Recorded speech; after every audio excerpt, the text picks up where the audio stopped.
But this is not surprise because everything we are working on is always more complicated than we thought at the beginning. So, okay, let's start with the title. So you heard about this thing from several other places. So 3D human neural cell culture model of AD, and that's what we developed to recapitulate, more precisely recapitulate Alzheimer's pathology in a dish.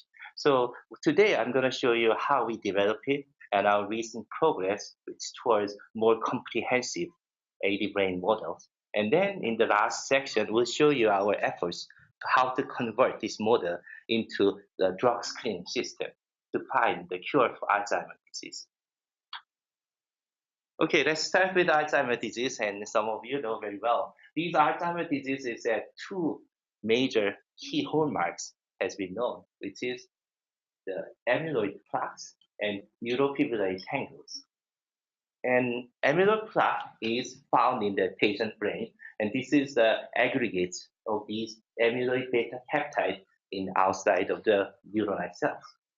And then the other hallmarks is neurofibrillary tangles, and those tangles are cytoskeletal protein of tau. It's somehow hyperphosphorylated and then released into unusual cellular compartment, and eventually they become a aggregate, and which make intracellular aggregates.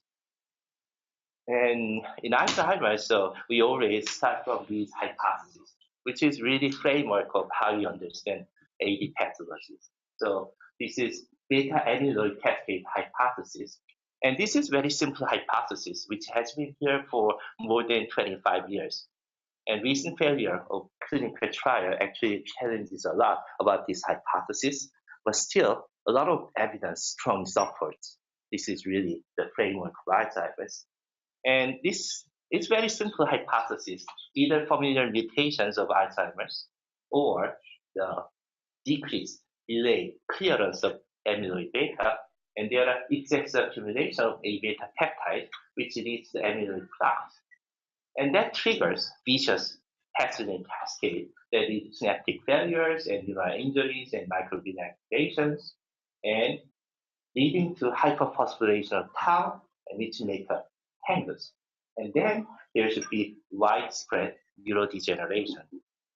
And as you can clearly see, the main theme of here is that these amyloid plaque really triggers neurofibrillary tangles and eventually. So I can make it a little bit faster here. So whole point is that it's really interesting that there are no single models which recapitulate these plaques and microglia activation, tangles, and neurodegeneration. Actually, there is no single model recapitulating these whole pathways. We had a lot of data from individual pathways, but there's nothing, which is very strange, right? I can show you. This is a mouse model I mentioned, that this mouse model is with the AD gene. And then they show some symbolic features. They have plaques, and they show synaptic deficit. They show the memory deficits. However, these mouse models never show any tangles or even neurodegeneration. So what's going on? If A-beta hypothesis is right, and this model is right, and you should see these robust accumulated tangles and neurodegeneration. That's why where we study. And of course, this is because something is missing in A-beta hypothesis. That's a possibility. But another possibility is that maybe it's another clear example of difference between human versus mouse. We generally think mouse is really the miniature of human brains, but you know very well there are huge differences in the genetics and physiology. And even 24-month-old mouse is really equivalent to 99-year-old people. We don't really know. And especially in terms of AD, there's a big difference is that tau. AD mouse, it generally expresses 4 different tau isoforms with different regulations. And human expresses 6 different isoforms and much more complicated. And previous studies even show that the mouse tau protein really interferes in aggregation of human tau. So in theory, the mouse tau protein is actually blocking generation of tangles. And that's why it is exciting to have, I think Dr. Chi will show another iPSC model, but what if we are using models from human neurons? we don't worry about these all the differences. And this is actually well-known ID models, and I think let's skip to this side. So this is quite complicated, but you can see these are the many publications which is making human neurons from the fibroblast of Alzheimer's patient. And these neurons are really truly has the exact same genetic background which has Alzheimer's patients, and it's quite exciting that whether they show those all the AD pathologies. And the answer was no. So what we all had is there are certain increase of these pathological markers, even not clear, but there is no class, no tangles, no neuron separation. Period. And why it is the case? One thing I can point out is that these levels of A beta, which is causes of Alzheimer's at this moment, and it's extremely low. In this model, the levels are 4 femtomole per milligram, and that's what is achieved by these iPSC model. And in AD patients, the levels of A beta is about 5 to 10 picomole per milligram. So it's almost 1,000-fold differences. And actually, we are joking around in other groups that in the patient with those genetic mutations, it takes about 60 to 70 years to develop plaques. So maybe these cells, we can grow them in dish, like about 60 or 70 years, we might get plaques and other things, but that's technically impossible. So this is where we started our model. So we thought about two aims. The one aim is that can we make a more strong genetic modification, not really patient-derived. We are introducing additional mutations to make them expresses high levels of A beta 42, which is drivers, so which is comparable to AD patient brain.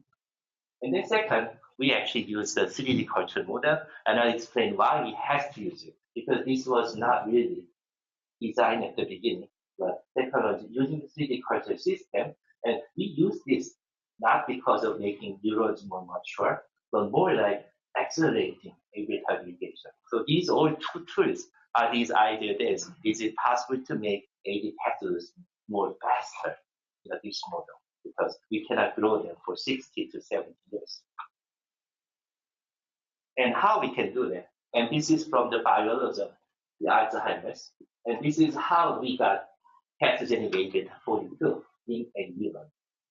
And as you can see, this is the beta amyloid precursor protein, and this is gamma secretase. It actually cleaves these precursor protein to generate A beta. And what we did is that we introduced 3 different mutations. So this is one of the patient-derived mutations, Swedish and London, and Christian delta E9. These 3 mutations, gonna increase the total levels of A beta, and this mutation will increase A beta 42 ratio. So it is a combination of 3 mutations, makes it high levels of A beta 42. And this is lentiviral vector. I think it's too complicated, but this is one like currently distributed by the report. And these are P vectors expressed APP with the GFP marker green, and presenting with the M cherry is red. It's going to be easy to understand next slides if you remember these 2 different markers. And we go to the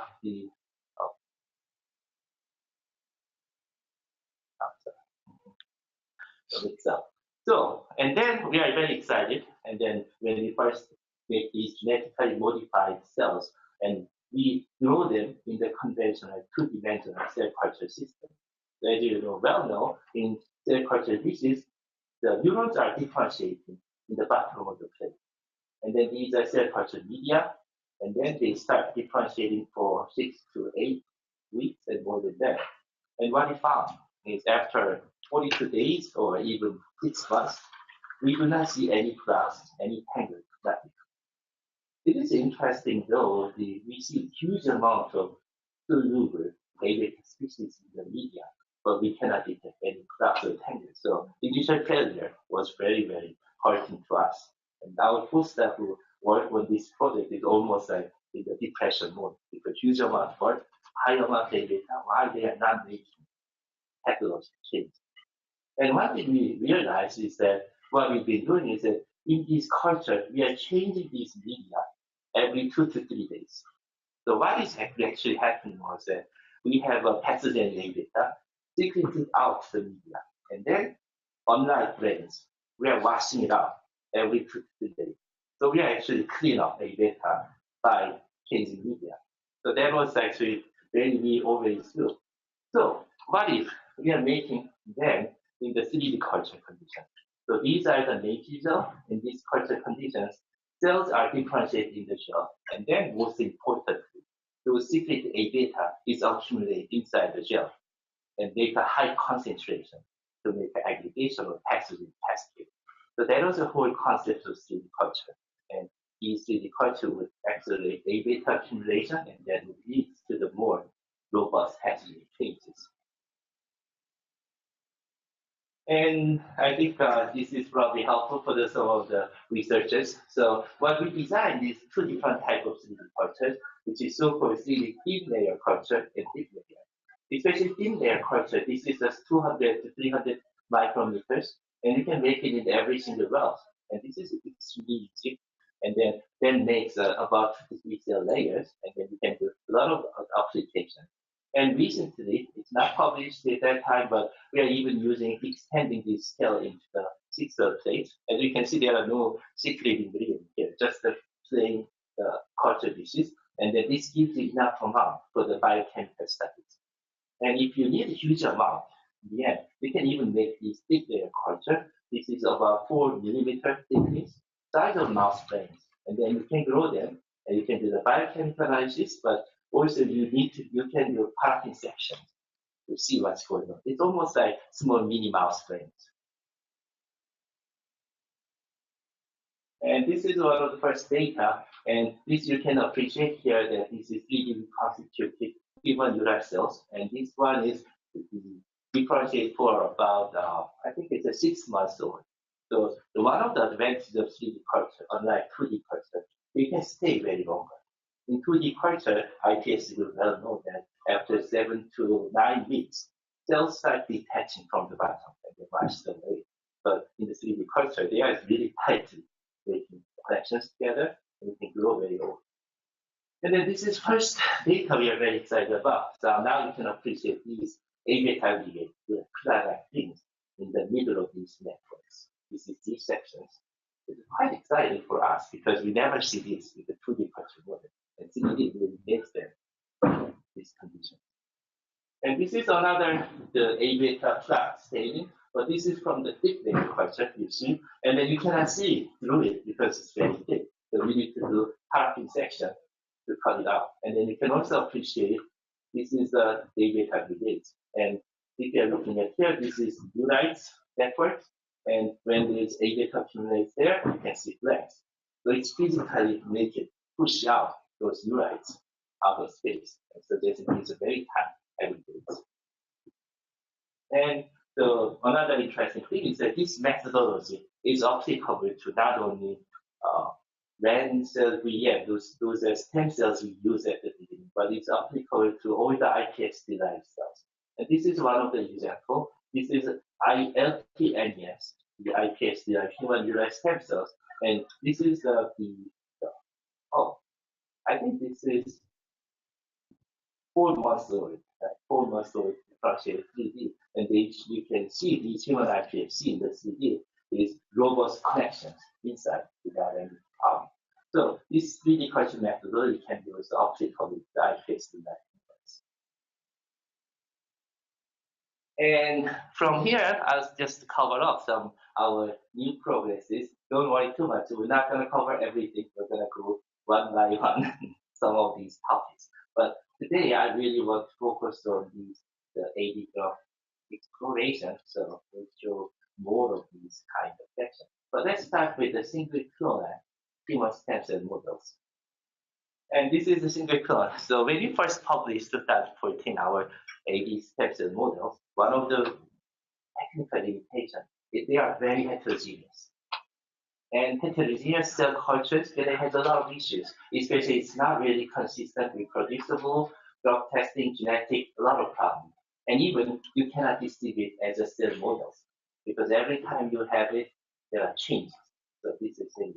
And then also, taxi number, I can show you later, there's a huge problem with the taxi number. discussion. And the most important thing is that this single clone, in our observation, it can accelerate pathological change. So when you have a mixed culture, it generally takes 6 weeks to get plaques and 12 weeks to get tangles.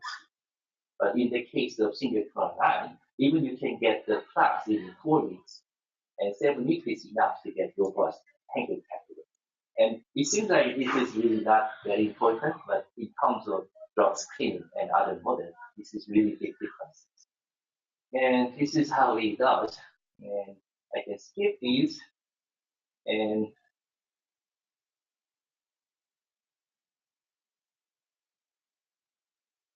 so this is a schematics of how we make a single clonal line. So this is very similar to what you previously showed. That there are neural stem cells. We use Ranvian stem cell lines here, and then they are transfected with viral particles, which contains APP mutation, prison mutation, and then we do the PEX enrichment. And in the previous protocol, we just go to the direct 3D differentiation and drug treatment, and what we get is generally we got 6 week AD aggregation and 12 days half phosphorylation and aggregation.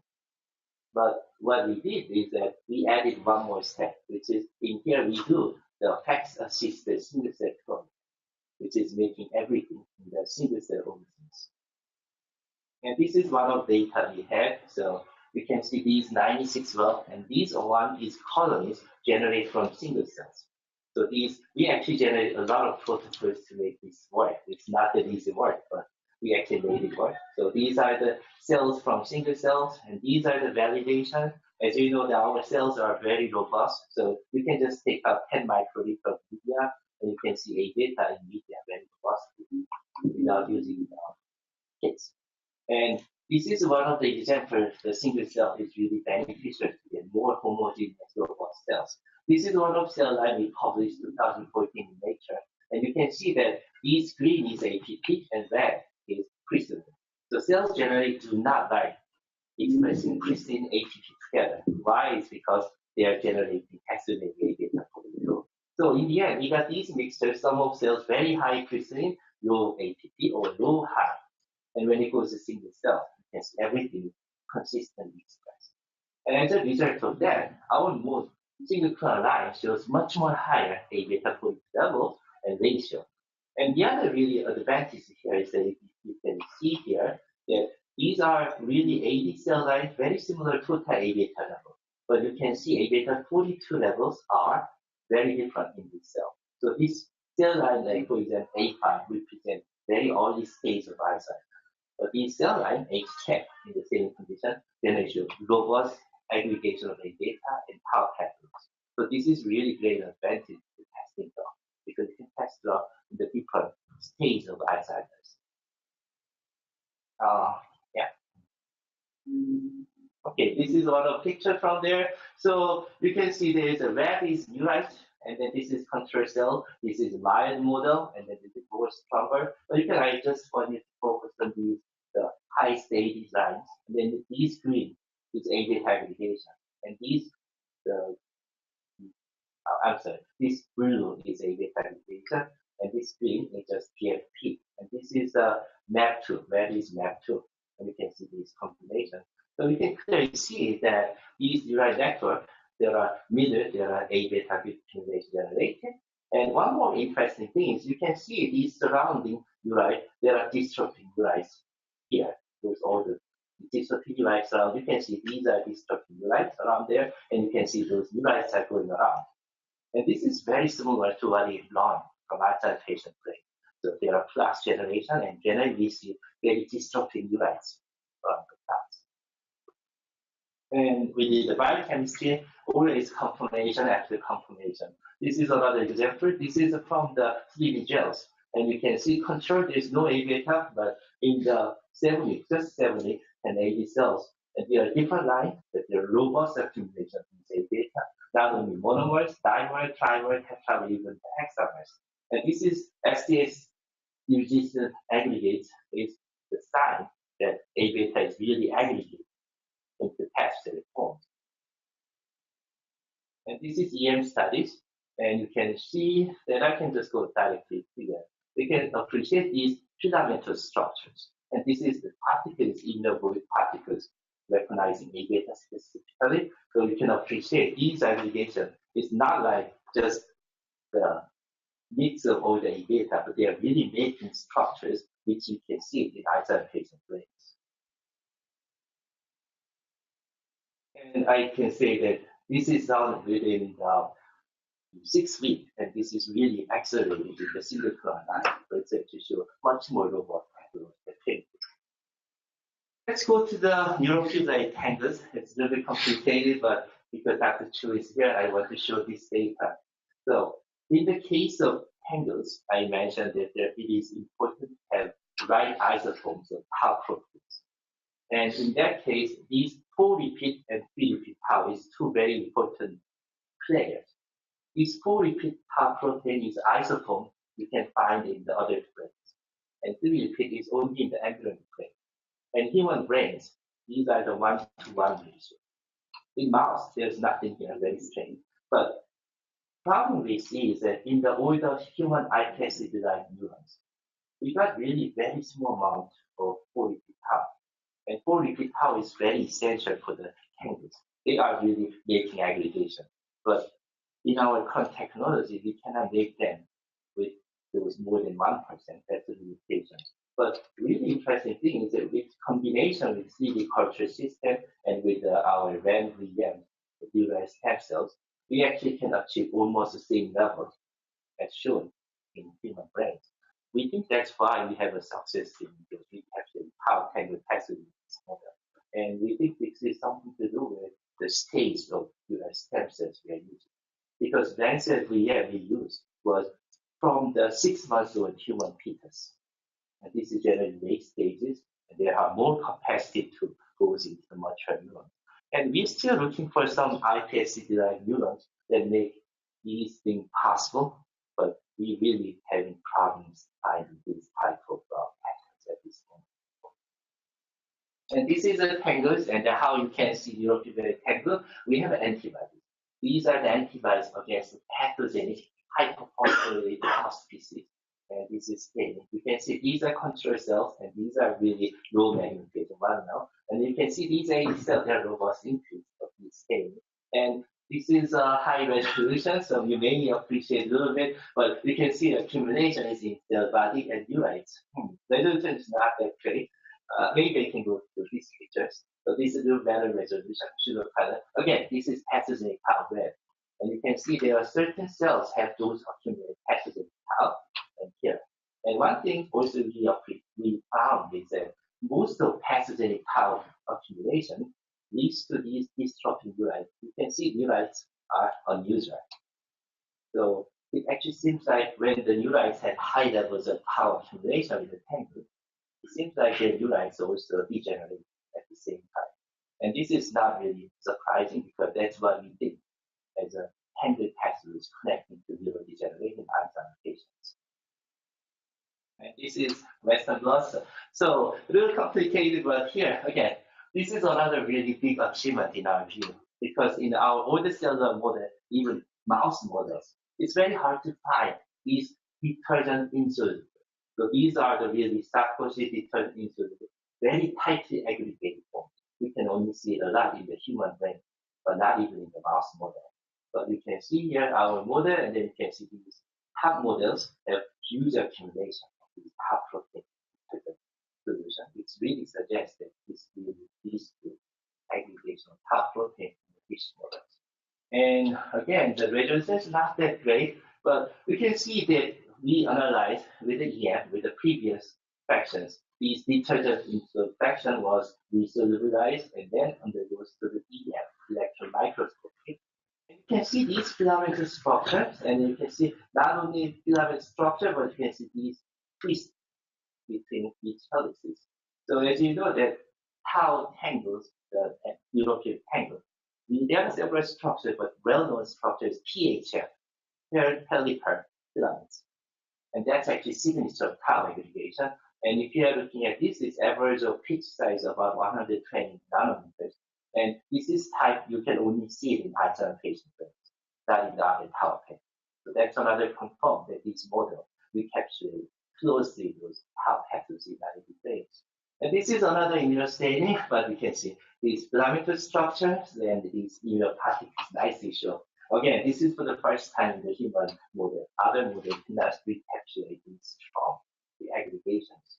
And the structure is not that easy to see because in these immunoglyphs, generally it destroys the structure even yet. It's not that easy to see. And this is EMRIs in the cell cultures, and this is AD cells. Again, we can see those filamentous aggregations only in the AD cells. So these all together suggest that our model within 7 to 8 weeks recaptured very advanced pathological status of Alzheimer's patient brain, at least for the A-beta plaque and tau tangles. And there's one more thing we noticed with the EM studies, because AD cells not only showing tau aggregation, but they look very sick. We see a lot of signature of mitochondrial deficit and others, and then we wonder whether that's the case. And answer is yes. So this is active caspase, those cell death markers, and you can see that especially with our cell line with high A-beta-42 levels, you can see there are robust increase of caspase. And we can also see the matrix staining in the control, and they're actually robust decrease of the derived network. And quantitation says there are really decrease the number of cell numbers in these AD cell lines as compared to the control. And caspase activation also, as expected, is decreased significantly. One caveat is that this is interesting because when you look at more closely which cell express caspase and which cell shows cell death, and we found that majority of caspase, active caspase cells in here and here is non-neurons, most of them astrocytes. So idea we had before was generally we have tangles and neurons going down with the caspase reactivation. That's a simple idea. It doesn't seem the case. So we are very interested in what's the role of astrocytes in this neuronal death. And we have several mechanistic study with this, and today I'm really making very fast. And this is the one we have submitted manuscript, and then, but this is very important subject for the Alzheimer. So when you say A-beta is toxic, and in the Alzheimer expert do not agree. What we really see in the genetics is all the mutation we have is not the increase of A-beta, but really increase of A-beta 40 and 42 ratio. The mutation is almost like prison mutation, 200 different mutations prison all these Alzheimer's. And what they do is not increasing A-beta. They just decrease A-beta 40 level. In the end, as a result, you've got increase of 40 to 40 ratio. So this is interesting because our model also shows similar patterns. Because other iPSC model actually had a very different conclusion and mixed conclusion.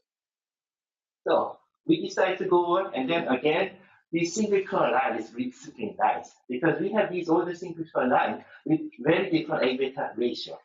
So all we need to see is compare them and what's the pattern there. And then one thing, by the way, very clear is that if you have an increase of ratio, not the levels, increase ratio really determines the A-beta aggregation in this case. So you can see ratio increases and A-beta accumulation really goes up proportionally. And what about tau and tangles? That's most important. And actually, this is very beautiful data. We're very surprised to see that. You can see nicely here in phospho-tau, this is the pathological tau accumulation, tangle markers are also proportional increases upon A-beta 40 ratio. But it's not the total levels because total level wise, these two cells are highest. But if you just put it together with the 40 to 40 ratio, it really shows nice correlation. And again, this is the same picture I showed you here, but I can say these ones are actually mixed here. E6F4 is in here, and then we actually wrote the gels in the wrong order, but you can easily see there are nice correlations. Low A-beta 40 to 40 ratio to high. This really suggests there are tau pathways really dependent on 40 to 40 ratio. And this is for the first evidence that genetics really matches with the cell culture models. And this actually was from the E4 cell line. So you can easily imagine only in E4 and NG10 we can see these advanced PAR filaments. We cannot see it in the role models. And there's one more caveat here because we use the preceding mutation. So this part is that maybe this is what scientists does. Every time we have some proof, and there are some concerns. And concerns raised from this study is that these older cells, and if you increase A beta 40 ratio, we also increase the expression of preceding delta E9. That was the mutation of this moment. And preceding delta E9, you remember that it is not only affecting A beta 40 ratio, but it also affects development and a lot of neuronal function. So there are arguments that it may not be 40-40 ratio, but increase of preceding make neuron more sick. That's probably what's going on. So to tackle that question, we made a new 3D culture model, which is under revision right now, but this is from different model from previous. So we didn't use the preceding mutation, but we actually found the new mutations that specifically affecting A beta 40-40 ratio in APP sequences. And this is just simply these two mutations, you can appreciate big differences. It's APP sequences, and then this is 45F mutation is robustly increasing 40-40 ratio. And this case, 47F is very similar mutation. What it does is it almost like knocks down any A beta 42. So this is everything here is non-pathogenic A beta 40. And this is robust in 42. And this was achieved without any overexpression of preceding. So this is probably ideal model to see whether 40-40 ratio is a hit. The answer is yes. It was very exciting for us. If you can see wild type and 47F, these are all like, especially these two, total A beta levels higher in here. And if you're looking at tau pathology, you can see only 47F, which is increasing A beta 40-40 ratio, robustly enhancing tau pathology. Yeah. So this is another decisive data. 40-40 ratio is really governing the tangle pathology in this model. And then, again, we have one more question. So what if this is happening because you're overexpressing APP here? So patients has APP mutation, but those patients are familiar mutations only below 1% of total population of patients. 99% sporadic AD does not have any mutations. So is it 40-40 ratio really applicable to not only just 1% of patients, but all the patients? And how do you tackle it? And we go with this non-cell autonomous model of AD. This is a nice wording, but basically this is simple co-culture model. In here, what is happening is that we are growing only controlled naive ram cells, the human derived stem cells in CD. So there are no FAD or AD mutations here. And there are co-cultured, those cells we just showed you. And then we are culturing them with secret data over here. And they go together for 12 weeks. And this is one of the data we found. So these tau accumulation you see is not from the cells overexpressing APP. These are cells, exact same cells without naive ram cells. We just found directly from the millipore one more time to make sure this is not changing. So this doesn't even have any fluorescence markers, anything. And then if you're looking at when they're co-culture, there's some increases, but you can appreciate, again, A beta 42 cell shows robust increase of tau accumulation. So this is really decisive data suggesting that even without in the non-models, A beta 40 ratio governs tau pathology in human liver cells. And these are really exciting ideas, but you may actually ask why you do all those things. And I can say that clinical implication. So right now, many of AD therapies really focusing on just blocking down AD. But some of the therapies like APP, gamma inhibitor, even increasing 40-40 ratio because APP is A beta 40 more. So is it really implication? Yes, because this is one of the drugs, not our group, but really our collaborative developing. Still, I think it's in the clinical phase #1. And these drugs is not affecting A beta levels, but only affecting 40-40 ratio. and we tested our cell line, and then it's interesting. So again, it works because these are changing ratio a lot, and you can see these models. We found the A-beta tau phosphorylation and total tau accumulation with robust significant decrease in this model. So this is a kind of proof of concept. So it gives the idea that maybe in the therapeutics, it is not just decreasing A-beta, or it is important to change extra based on our cell line models. Okay, this is conclusion. I think it's really complicated, but now we have more new parts, maybe a little bit more exciting. So, okay, so this is our conclusion here, ratio. But in here, the most important thing is that we develop single-clonal cell line. And actually, we think this can give a lot of clear advantage for the cell line model. Because previous model, we need to make those older viral infections and those older things. It takes a lot of time to make the Alzheimer's disease model. But now we have these single-clonal lines with all different stages. All you need to do is get these clones and they grow them in 3D culture, and you can get AD pathology depending on type of cells. Okay, so this is the another thing, the activities. So whether these cells really show any activities, and it's very nice. Yes, they are. So this is we use the GCAM6 technology, and again, this is single-clonal line with AD or control, and this is AD cell line, and you can appreciate activity over there. But even we see some of the area really robust epileptic type of activity only in AD cells. It's very obvious. So what we generally see here is that we see general increase of calcium. So you can see that in the 1 week differentiation, control AD doesn't show any differences. But after 3 differentiation, we see robust increases in calcium influx, which is quite early because we see the pathological aggregation within 4 weeks and 6 weeks. But these calcium influx is really staying in early stages, and this is right. And then if you're looking at this, you see that calcium influx is not only generally increasing, but you can see these all the really highly calcium changes. And this is actually something to do with the excitotoxicity. Cells seem to be dying. And then when you block A-beta accumulation here, this is interesting because these are the A-beta gamma secret modulator based inhibitors developed by Merck. And then you see there are significant decrease of these calcium influx, but it does not really completely reverse it. So other factors actually definitely here, not only the A-beta, but at least these suggest A-beta accumulation contributes to this calcium influx.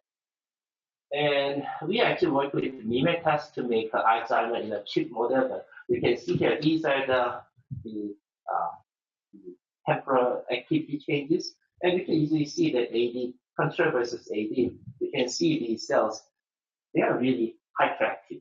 So we see a lot of hyperactive cells in AD, and the advantage of this system, if we are just looking at these cells, and after 1 week later, we found they are dying. So definitely it seems like hyperactivity precedes the neuronal death in our system. And another interesting thing is that this one. So I'll show you a little bit later about different models, and then now that model, we can only focus on neurites. And you see that a lot of neurite activity in AD cells, everything is beautiful, but controlled in the AD. You see a lot of strange things. And especially one of really interesting things is that this type of neurites, really highly calcium loaded, and they are not active. And we found really high correlation with this type of neurite and those phosphatide neurites. It seems like these calcium accumulation is preceding those tau pathologies. So we are quite interesting that these abnormal calcium influx really can causes of the tau pathologies in our system. And we're gonna go more technology there, right? Okay, so this is part of those. So we have more mechanistic studies, but I'm really gonna go different sections today. But before that, we go for more 3D culture model we developed with our current system. So one of the things we tried was 3D Neurospheroid model. You may have heard a lot about cerebral organoid model. So we actually thought, can you make a more complicated model with our 3D culture system? And this is the idea we tested. So our current CD culture system, this is a red cell VM or iPSC, and differentiate in the single cells, and you can see cells are scattered, right? But another way we can do is we can make cells pre-aggregated as spheroid. Then we can make them differentiate inside the cells. And why it is interesting? Because we can actually have a lot of fun things here. Like for example, this is what we did. This is control cells with green, and this is AD cells. And we can actually make them interact with each other, and then we can actually see what's going on. And this is actually interesting because, so this is one exact same position, and then you can see a lot of the connections here. But after 3 weeks, not in the control, and you can see that a lot of UI damage in neuron. And then what we complicated, and then we found very surprisingly, not only AD cells showing dystrophic UI action, but actually it's really affecting the control cells too. So the neurite connected with AD cells really getting into the dystrophic or some retraction. But the other side, unfortunately, there's no the other side here, but the other side is a complete fine. Only the neurite here shows some dystrophic changes. And I think it's quite interesting model to show how AD pathways can be transferred into another control cells. So when we had those things, that was not published actually, those models. It's all nice, but in the end, those are very heterogeneous, different spheroids. So we come up with this guy. This is a microfluidic expert, and what he decided, how can he make those spheroid system more consistent? And what he designed, this is kind of gels, but these are the microfluidic, the well system. And really well is that you can see these a lot of wells in the single wells, 1, 2, 3, 4 patterns. But what it does is that it's almost working like coin sorter. So it has sizes, and there's spheroid, and you can shake it. And then right side spheroid goes into right wells. So by using that, you can make a big one into the only the other side, and wash it out, and then put the gels on the top. And next time, differentiate. This is one of the STN. It came from here, and really that shows those neurons, everything from these spheroids. And it's more than thousands of cells in the middle. And what we can do with this is another fun thing. So this is one of the spheroid here, and you can see there are tons of cells and neurons going outside. This is control, and this is AD. And you can see MAP2, which is neurite marker. It's also showing something. And this is exciting parts. You can see A beta. And you see in spheroid model, A beta accumulate rarely on the periphery like this. And then again, if you are looking at phospho-tau, you see that phospho-tau also increases only in AD. But this is interesting to me because what is happening is that you can see those AD cells. A beta is accumulating in the surface. But phospho-tau is not really matching exactly A beta accumulation. Always look at distance from A beta and phospho-tau start increasing. So we actually discussed about what's the meaning of this. Maybe when A beta is too high, they just kill the neurons or they're not increasing. So certain distance cells start developing tau pathology.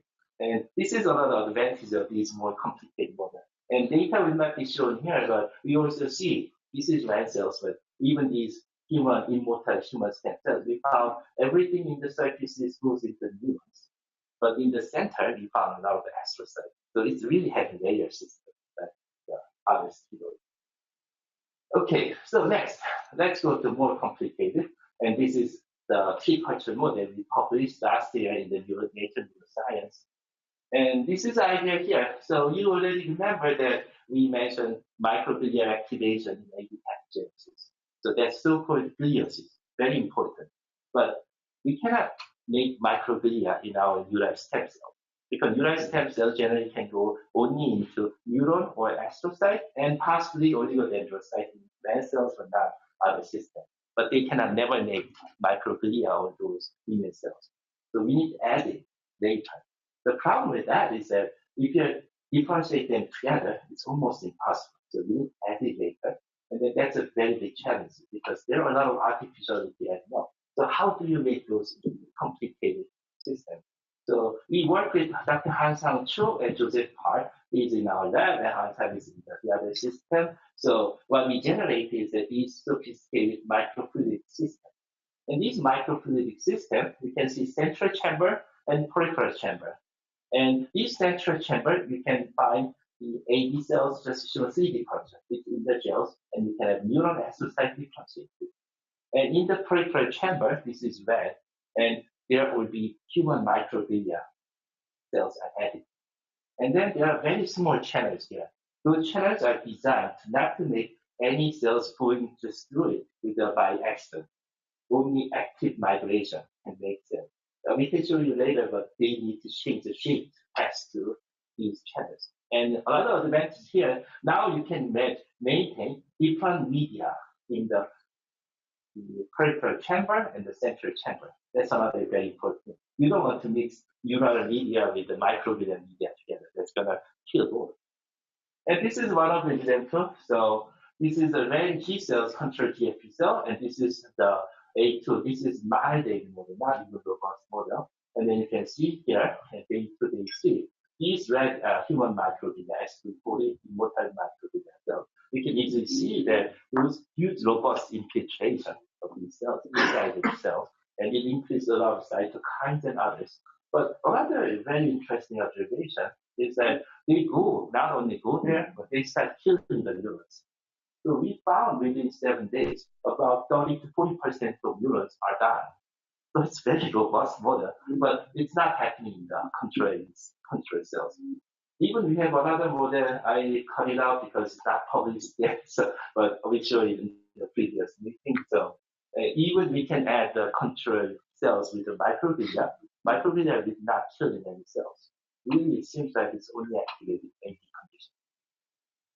And this is what we propose, that of course there are many limitations of this model, but at least what we think is that these whole process may be captured in late stage of Alzheimer's. As we know, they are in late stage. There are a huge amount of microglia activation, and that is well known to contribute pathological process.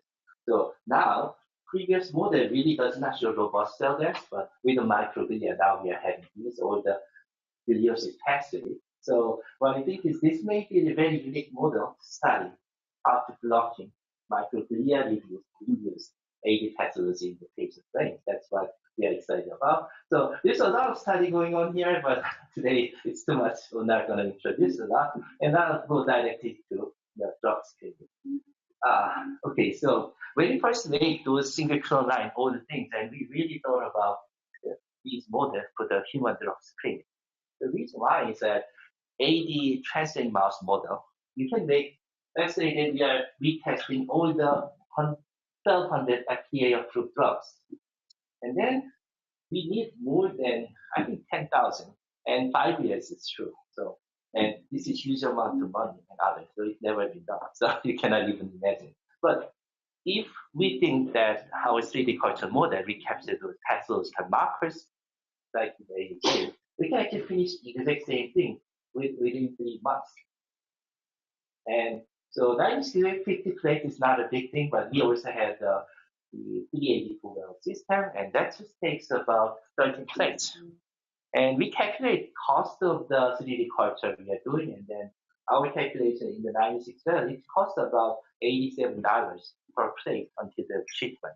But of course, after that, the A-beta tested how ELISA kit are expensive, so it's more cost. But at least just maintain until this condition, it takes about $87.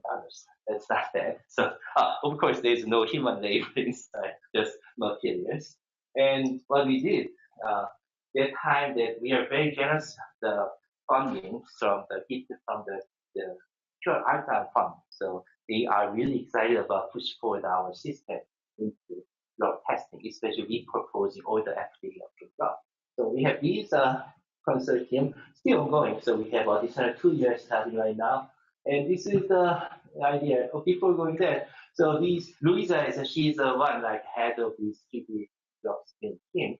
And we did a lot of progress here. Let's say that we have automations of 3D culture loading and change of media and semi-automation of drug treatment. So it's really high throughput system right now. And then as you can see, this is all A-beta level, all different wells, and very consistently showing the whole differences. I mean, we are worried at the beginning because 3D culture, even in the single-clonal line, they might show many different phenotypes in each round. But based on our experience, it's quite consistent in every trial. So generally we recommend to test some drugs. It's about 4 to 5 wells is enough, get enough significance. It's not like there's a many fluctuations there. And then within 6 months, this is quite amazing because our collaborator, Steve Wang and us, we just finished up screening 24,100 active compound FDA drug within 6 months, plus everything done. And what we found is we are really targeting the drugs that reduce accumulation of phosphatide and tangle pathways, which we believe this is one unique parts of our system. We are not really targeting A-beta, but A-beta induced tau pathways. And we are hoping that that leads to the intercalating A-beta toxicity here. And these are the groups of drugs we found. And then, as you can easily imagine, there are 24% protein kinase inhibitors and phosphatase inhibitors. And this is making sense because tau is phosphorylated, but they are probably downstream. And then we are very happy to see that the ion channel modulator, and 3 of these ion channel modulators actually under clinical trial in other companies right now for AD patients. So it's interesting. So, but these ion channels, which means it's upstream there. And there are certain interesting targets we found.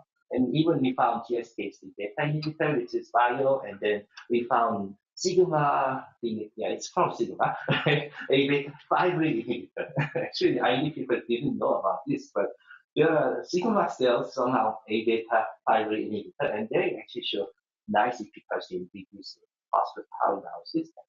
So this is one of the examples how we do it. So we do the really high throughput content analysis. So this is staining of tau tangles in BC models. And then you can see compound 1, 2, 3. Yeah, I cannot show any names because of those or things, but you can see that they are really robustly decreasing the tau stain. But they have nice system to checking out neurite damage and cell death. So these are all happening without significant cell death, so neurite damages. And then we did those MSD analysis I'll show you later. So we found 5 out of these 38 also decreases A-beta accumulation. This is making sense. So this is actually an exciting drug because it decreases both reactions. And then this is another interesting part I actually want to share because this is done by Dr. Wang's team. But nowadays, there are a lot of in silico bioinformatic drug screening. So basically what we did is that starting from these 2,400 drugs, and we got 38 hits. And we got those all the transcriptomic patterns of 38 hits. And they have those AI learning machines. So the machine is looking at the patterns of all the transcriptome change by 38 hits and find the common signatures. And then those signatures, again, goes to another screening, in silico screening of 24,000 drugs, which has transcriptome pattern. And those screening actually spit out the 60 new candidates. And we tested together, and 60 new candidates, we found 10 of them, 10 out of 60 really positive hits. So starting from 38, the 2,400 to 38, now 60 to 10. So it really increases. And their system is getting more and more smarter because after this, it's added up together. So these are learning more of patterns. And recently what they did is they checked out all the preclinical drugs, and they showed the 27 hits. And out of 27, I think 23 are positive. So really 80% hit rate. And some of them is very exciting stuff. And this is what we want here. And then now we are really discussing about, this is I'm going to show you in the last slide, whether what's the next step. We need to go back to animals or go to human trial or go more drawing board of mechanisms. That's fine. But before that, I can show you the example of validation here. So these are the all hits. And then this black is tau and A-beta in the control. And for example, these drugs, you can see these drugs, most of them decreases phosphatide a lot. But the 5 drugs we see not only decreases phosphatide levels a lot, but also it decreases A-beta accumulation issues. So it suggests some different mechanisms. And we did those dependencies. And this is an interesting thing because we see some of them nice dose dependencies, but some of them doesn't. I think one of the problems is that these are the FDA-approved drugs. So it's generally really not targeting one single pathway. So we can so-called dirty drugs. And any of these fundamental questions, right? It may work, but it doesn't really mean that it works through the major pathway. So when you increase the concentration, that concentration increase means it is hitting another target. So it's going to be very complicated. So these are another interesting what we need to figure it out later. And this is one of the drugs. This is my favorite. It's not, we don't agree everybody each other nowadays. But you can see that these compounds, the DNS, so this is phosphatase staining, and you can see these in neurite. So it doesn't really affect neurite chemistry, but you can nicely see it. Those dependently decrease in phosphatase pathways. And you can see the big pictures. Okay. And one of the thing I like this is because you can even see increase of neurite. So it's really blocking neurite damage together with decrease of phosphatase. And this is probably what we want to show. But as you can see, these drugs is very commonly prescribed to many patients, but it works in the 5 micromolar, which is quite high concentration. So this is probably the kind not really great target for the clinics because we generally nanomolar ranges desirable. So this is one of the things we published 2016. So we are actually proposing maybe this is time to rethink about how we find Alzheimer's disease drugs. So generally what's happening is that we're starting from the 2D or 2D, the cell culture models or biochemical models and find some candidate and go directly to the Alzheimer's translating mouse model. And if it works, it goes to the human clinical trial. I already mentioned that nothing has been working. So everything failed in the clinical trial in the human, it worked in the mouse model. That was the thing. So now we have more iPSC model. I think Parkinson iPSC models that Dr. Chu is going to show later. But these iPSC or even 3D cultures actually nicely compensate these problems. So these we can validate these targets not only this model but this model. And if everything is working out, we can go to the human. And is it really? But that's not what we really want to do. What we think is that is there any way to just go to directly to the clinical trial? Because what we know very well is that there is no such model which is perfectly mimicking Alzheimer's at this moment. And what if we are using the drugs, not really toxic, so FDA-approved drugs, well-known proof of the safety drug. And can you just go directly to human trial? Because these drugs are safe and may not be like treating Alzheimer's 100%, but if you're focusing on very safe drug, maybe you can get 5 drugs at the same time. And that actually leads to the benefit to the patient. We're never going to know the mechanism in that case, but at least it may help the patient some symptoms. And today I do not show, I showed it yesterday, but I do not show this, but another way of nice use of our 3D culture is this kind of in silico drug prediction. Nowadays, a lot of transcriptomic data from Alzheimer's patients, Parkinson's and others, and that actually leads to a lot of chance that you can get potential drugs based on their transcriptome or epigenetic and others. The problem there is that, let's say Alzheimer's drug, you go here to here, and it's impossible because it takes too much money and then too much time, and in silico doesn't really give you, it's really gonna work. And when we first worked with the Winston Hyde group recently, and they came out with a list of 800 drugs, and that's the kind of list of drugs. And it's not gonna work for the mouse, but in a 3D culture model, okay, why not? We can just test out, and any of them is works. At least it's better than testing out 24,000 drugs. And that's actually the power of them. And we are actually quite excited that we have some success in collaboration. Now we got some targets out of those lists of drugs. And I do believe that's a kind of the power of these 3D culture model, which is cheap and easy to use, instead of having very complicated and more data constantly here. And after that, we can decide either go or go to the mouse again, and that's actually a matter of choice. But nowadays, a lot of people are seriously thinking about that we really need this pipeline to the mouse. And I know very well that many of the interesting targets and drugs has been declined because of testing the mouse model. But some of the drugs is not going to work in mouse, very well. Just we need to go to AD, we need to go to this mouse model. And then it's passed out. And there are a lot of drugs which doesn't really require a AD translate system. So this is the things we are discussing a lot nowadays with NIH and other groups.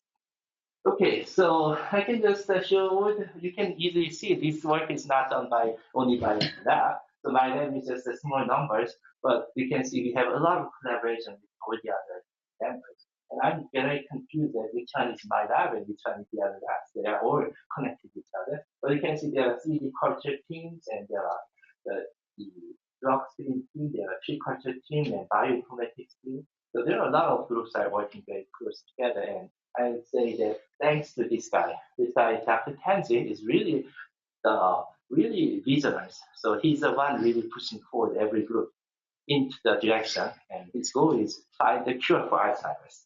So in the many other groups that are more interested in biology and others, but he's the one really putting together. So I really appreciate that his vision and push forward until this moment. So, and that's it.